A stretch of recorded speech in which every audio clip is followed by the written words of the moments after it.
Audioguide, la fontaine de Trevi à Rome. Plus emblématique de la capitale italienne, la fontaine de Trevi, ou Fontana di Trevi. C'est bien plus qu'une simple fontaine, c'est un chef, œuvre baroque, une scène de théâtre sculptée dans la pierre, un hymne à l'eau, à la mythologie et à la grandeur de Rome. Un peu d'histoire. Revenons un peu en arrière. Le site de la fontaine de Trevi remonte à l'époque de l'Empire romain. C'est ici que terminait l'un des plus anciens aqueducs de Rome, l'Aqua Virgo, construit en 19 avant Jésus-Christ par Marcus Agrippa, général et ami de l'empereur Auguste. Selon la légende, une jeune vierge, Virgo, en latin, aurait indiqué la source d'eau aux soldats romains, d'où le nom de l'aqueduc. Pendant plus de 1500 ans, cet aqueduc a continué d'alimenter Rome en eau pure. Mais ce n'est qu'au XVIIIe siècle qu'on décida de construire une fontaine grandiose pour marquer la fin du canal. Après un concours organisé par le pape Clément XII, c'est l'architecte Nicola Salvi qui fut choisi en 1732. Les travaux durèrent plus de 30 ans et la fontaine fut achevée en 1762 par Giuseppe Panini, après la mort de Salvi. Prenez un instant pour observer. Vous êtes dans une petite place, la Piazza di Trevi, nichée entre des ruelles étroites. Et soudain, elle surgit devant vous, monumentale, éclatante, vivante. Cette impression de surprise n'est pas un hasard, elle a été voulue par les architectes. Après le tumulte des ruelles, la fontaine s'impose comme une révélation. L'extérieur et la façade. Commençons par sa structure. La fontaine de Trevi mesure 26 mètres de haut et 49 mètres de large. C'est la plus grande fontaine de Rome. Elle occupe toute la façade du Palazzo Poli, un palais du XVIIIe siècle. Observez sa composition. La fontaine n'est pas un simple bassin, mais une mise en scène architecturale complète, comme une scène d'opéra. L'ensemble est dominé par une grande arche centrale, encadrée par 2 colonnes corinthiennes. Au sommet, vous voyez les armoiries du pape Clément XII, celui qui lança la construction du monument au XVIIIe siècle. Juste en dessous, une inscription latine glorifie le pape pour avoir restauré l'aqueduc antique qui alimente encore la fontaine. Observation du décor central. Regardez à présent le centre du monument. Sous la grande arche trône une statue colossale, Océane, ou Neptune, dieu des mers. Il se dresse sur un char en forme de coquillage, tiré par 2 chevaux marins, chacun guidé par un triton, une créature mi-homme mi-poisson. Remarquez la différence entre les 2 chevaux.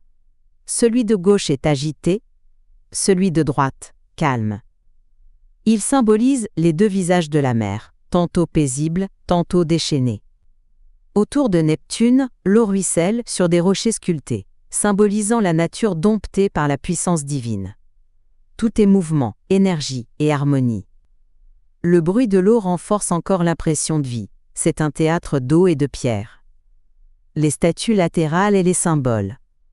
À droite et à gauche de l'arche, 2 grandes statues encadrent Neptune.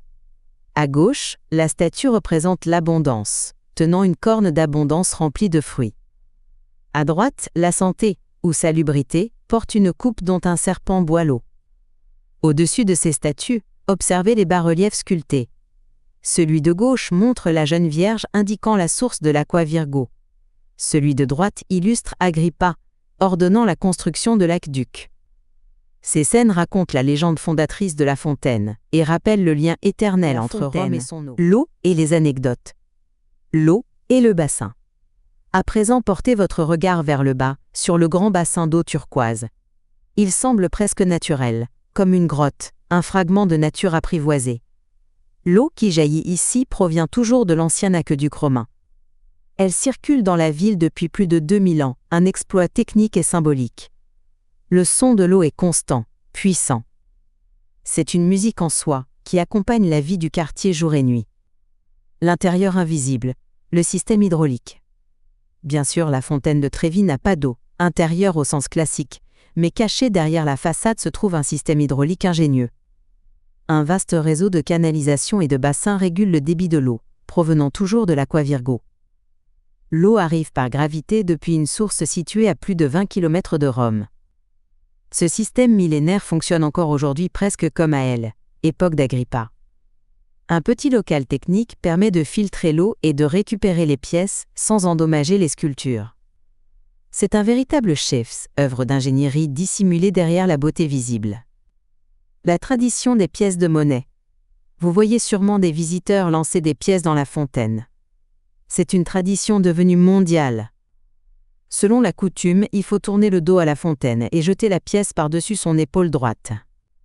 Une seule pièce garantirait votre retour à Rome. 2 pièces, la rencontre d'un amour romain. Et 3 pièces, un mariage. Chaque jour, environ 3 000 € tombent dans le bassin. Ces pièces ne sont pas perdues. Elles sont régulièrement récupérées par la municipalité et reversées à Caritas Roma, une œuvre caritative qui aide les plus démunis. L'anecdote du barbier et du vase à Sodicope. Sur le côté droit de la fontaine, regardez bien le parapet, un peu en retrait. Vous apercevrez une grande forme de pierre, semblable à un vase massif. C'est le fameux as Sodicope, le as de coupe. Selon la légende, l'architecte Nicolas Salvi l'aurait fait construire exprès pour cacher la vue d'un barbier du coin, trop curieux et trop bavard pendant les travaux. Ce commerçant passait ses journées à critiquer le chantier et à donner son avis sur la manière dont la fontaine devait être faite. Excédé, Salvi aurait donc décidé de lui boucher la vue en plaçant ce grand vase devant sa boutique. Depuis, la sculpture est restée là, comme un petit pied de nez éternel à ceux qui commentent un peu trop le travail des artistes. Quelques anecdotes pour briller auprès de vos amis. Le nom « Trevi » viendrait du latin « trivium », qui signifie croisement de 3 rues. C'est ici que se rejoignent 3 anciennes voies romaines. La fontaine a failli être détruite pendant la Seconde Guerre mondiale, mais elle fut miraculeusement épargnée. En 1998, elle a été entièrement restaurée pour retrouver sa blancheur d'origine. Et plus récemment, en 2015, la maison Fendi a financé une restauration spectaculaire à hauteur de 2 millions d'euros. Côté cinéma, elle est entrée dans la légende grâce au film La Dolce Vita de Federico Fellini, 1960. Vous vous souvenez sans doute de la scène mythique où Anita Ekberg entre dans l'eau, vêtue d'une robe noire, appelant Marcello Mastroianni à la rejoindre. Cette scène a fait rêver le monde entier et a scellé pour toujours l'image de la fontaine comme symbole du romantisme italien. Conclusion, une fontaine éternelle. Avant de quitter ce lieu, prenez un moment pour contempler encore la fontaine. De jour, elle éblouit par sa blancheur et son éclat. De nuit, elle s'illumine et devient presque irréelle, comme suspendue dans le temps. La fontaine de Trevi n'est pas seulement une œuvre d'art. C'est un symbole de Rome éternelle, de la beauté, de la générosité et du lien entre l'homme et l'eau. Alors si vous avez une pièce dans votre poche, tournez-vous, fermez les yeux et lancez-la. Car selon la légende, votre chemin vous ramènera ici, encore une fois, au cœur de la ville éternelle.